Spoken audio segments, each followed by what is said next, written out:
जय श्री कृष्णा दोस्तों, राधे राधे। आप सभी को एकादशी की बहुत बहुत शुभकामनाएं। जय श्री हरि विष्णु।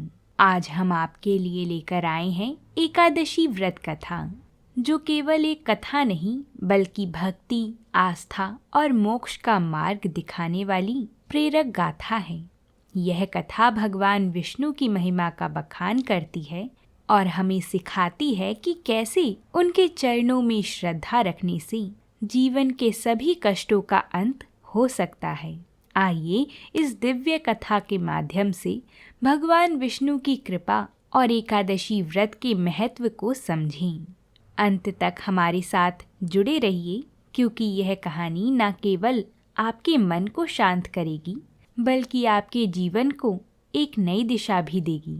तो चलिए कथा की इस पवित्र यात्रा की शुरुआत करते हैं। एक बार युधिष्ठिर महाराज ने कहा, हे विष्णु, सबके स्वामी, हे तीनों लोकों के आनंद, हे संपूर्ण ब्रह्मांड के स्वामी, हे सृष्टि के रचयिता, हे सबसे पुराने व्यक्तित्व, हे सभी प्राणियों में श्रेष्ठ, मैं आपको अपना सबसे अधिक सम्मान पूर्वक प्रणाम करता हूँ। हे देवों के देव, सभी जीवों के लाभ के लिए कृपया मेरे कुछ प्रश्नों का उत्तर दें। मार्गशीर्ष महीने के शुक्ल पक्ष के दौरान आने वाली एकादशी का क्या नाम है और सभी पापों को वह कैसे दूर करती है? कोई इसे ठीक से कैसे मना सकता है और उस सबसे पवित्र दिन पर किस देवता की पूजा की जाती है? हे मेरे भगवान, कृपया मुझे इसे पूरी तरह से समझाइए। भगवान श्री कृष्ण ने महाराज युधिष्ठिर को उत्तर देते हुए कहा, तुम्हारा यह प्रश्न अपने आप में बहुत शुभ है और इससे तुम्हें यश मिलेगा।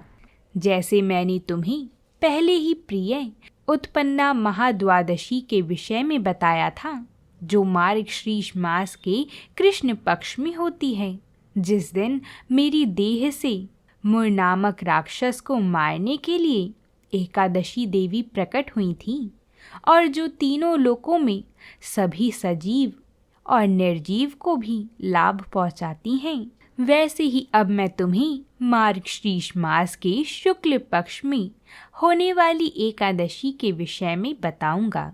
यह एकादशी मोक्षदा के नाम से प्रसिद्ध है, क्योंकि यह मुझे भजने वाले भक्त को सभी पापों से शुद्ध करके उसे मुक्ति प्रदान करती है। इस विशेष दिन के पूजनीय देवता भगवान दामोदर हैं। पूरे मन से घी का दीपक जलाकर सुगंधित पुष्प और तुलसी की मंजरी से उनकी पूजा की जाती है। हे राजन, मैं तुम्हें इस अद्भुत एकादशी का प्राचीन और शुभ इतिहास सुनाता हूँ। कृपया तुम इसे सुनो। इस कथा को सुनने मात्र से ही अश्वमेध यज्ञ से मिलने वाला पुण्य तुम्हें प्राप्त होगा। इस पुण्य के प्रभाव से नरक में गए हुए पितृ, माता, पुत्र तथा अन्य सर्ग संबंधी भी स्वर्ग लोक में चले जाते हैं। हे राजन, इसी कारण से तुम्हें इस कथा को ध्यान पूर्वक सुनना होगा। एक समय की बात है, चंपक नगर नाम का एक सुंदर नगर था, जो भक्त वैष्णवों से सुशोभित था। वहाँ के महाराज वैखानस थे, जो कि एक श्रेष्ठ संत के रूप में प्रजा का पालन करते थे, मानो वे उनके अपने ही प्रिय पुत्र पुत्री हों। उस राजधानी नगर के सभी ब्राह्मण 4 प्रकार के वैदिक ज्ञान से निपुण थे। राजा ने जब ठीक से शासन किया तो एक रात उन्होंने स्वप्न देखा कि उनके पिता यमराज के द्वारा शासित किए हुए नरकलोक में नारकीय यातनाएं भोग रहे हैं। राजा को अपने पिता के प्रति बहुत ही दया आ गई और वह आंसू बहाने लगे। अगली सुबह महाराज वैखानस ने स्वप्न में जो कुछ देखा था उसे अपने विद्वान ब्राह्मणों की सभा में बताया। राजा ने उनसे कहा, हे ब्राह्मणों, कल रात मैंने स्वप्न में अपने पिता को एक नारकीय लोक में कष्टों को भोगते देखा। वह वेदना से चिल्ला रहे थे। हे पुत्र, हे पुत्र, कृपया मुझे इस नरक की यातनाओं से बचाओ, इस कठोर पीड़ा से मुझे मुक्ति दिलाओ। ऐसा अपना सपना बताते हुए राजा ब्राह्मणों से कहते हैं, अब मेरे मन में शांति नहीं है और यह सुंदर राज्य भी मेरे लिए असहनीय हो गया है। यहाँ तक कि मेरे घोड़े, हाथी, रथ और मेरे खजाने में जमा मेरी अपार संपत्ति भी, जो पहले मुझे बहुत आनंद देती थी, अब मुझे बिल्कुल भी आनंद नहीं देती।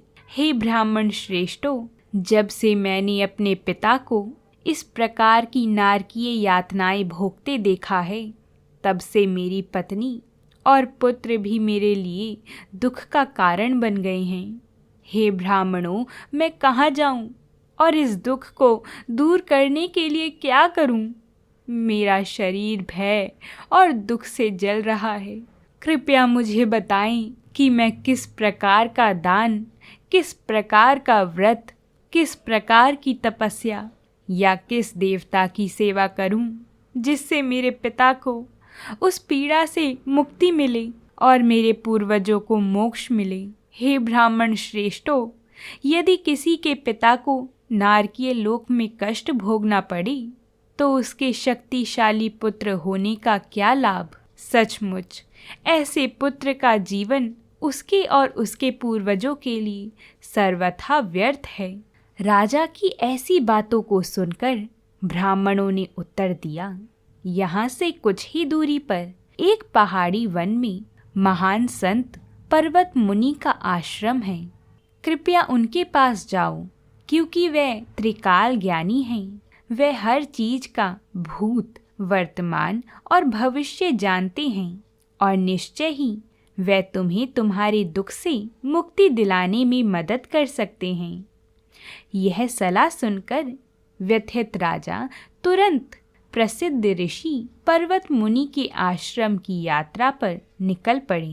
पर्वत मुनि का आश्रम वास्तव में बहुत बड़ा था और वहाँ 4 वेदों के पवित्र भजनों का जाप करने में कुशल कई विद्वान ऋषि रहते थे। पवित्र आश्रम के पास पहुंचकर राजा ने देखा कि पर्वत मुनि सभी बहुत से ऋषियों की सभा में एक और ब्रह्मा या व्यास देव की तरह बैठे हैं। उसी समय महाराज ने मुनि को अपना विनम्र प्रणाम किया। पहले अपना सिर झुकाया और फिर अपने पूरे शरीर को उनके सामने झुका दिया। राजा के सभा में बैठने के बाद पर्वत मुनि ने उनसे उनके विशाल राज्य के 7 अंगों यानी उनके मंत्री, उनका राजकोष, उनकी सैन्य शक्ति, उनके सहयोगी ब्राह्मणों, किए जाने वाले यज्ञ और उनकी प्रजा की आवश्यकताओं के कल्याण के बारे में पूछा। मुनि ने उनसे यह भी पूछा कि क्या उनका राज्य कष्टों से मुक्त है और क्या सभी लोग शांतिपूर्ण, खुश और संतुष्ट हैं। इस प्रश्नों के उत्तर में राजा ने उत्तर दिया, हे महाप्रतापी और महान ऋषि, आपकी दया से मेरे राज्य के सभी 7 अंग बहुत अच्छे से चल रही हैं। फिर भी हाल ही में एक समस्या उत्पन्न हुई है और इसे हल करने के लिए मैं आपकी विशेषज्ञ सहायता और मार्गदर्शन के लिए आपके पास आया हूँ। राजा ऐसा कहकर चुप हुआ ही कि तभी सभी ऋषियों में श्रेष्ठ पर्वत मुनि ने अपनी आंखें बंद की और राजा के भूत, वर्तमान और भविष्य का ध्यान किया। कुछ क्षणों के बाद उन्होंने अपनी आंखें खोली और कहा, तुम्हारे पिता एक महान पाप करने का परिणाम भुगत रहे हैं और मैंने जान लिया है कि यह क्या है।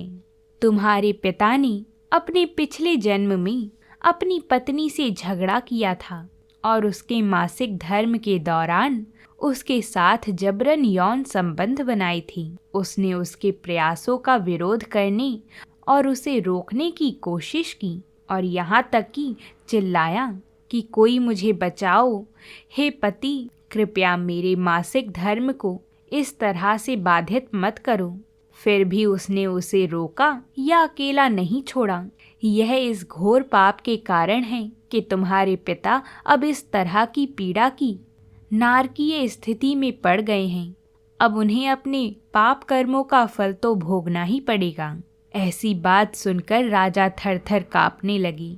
राजा ने तब कहा, हे महामुनि, मैं किस व्रत या दान की विधि से अपने प्रिय पिता को ऐसी स्थिति से मुक्त कर सकता हूँ? कृपया मुझे बताइए कि मैं उनके पाप कर्मों के बोझ को कैसे दूर कर सकता हूँ, जो उनके अंतिम मुक्ति की ओर बढ़ने में बड़ी बाधा है।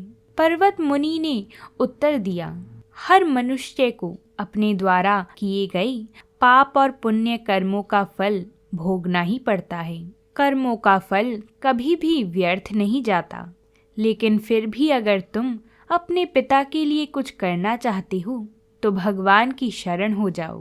केवल भगवान और भगवान का नाम ही है जो तुम्हें और तुम्हारे पूर्वजों को इन यातनाओं से बचा सकते हैं। जब कोई जगत के पालनहारी श्री हरि की शरण हो जाता है, उनको पूर्ण रूप से समर्पित हो जाता है, तो उसके सभी पाप और पुण्य कर्मों को भगवान का नाम भस्म कर देता है।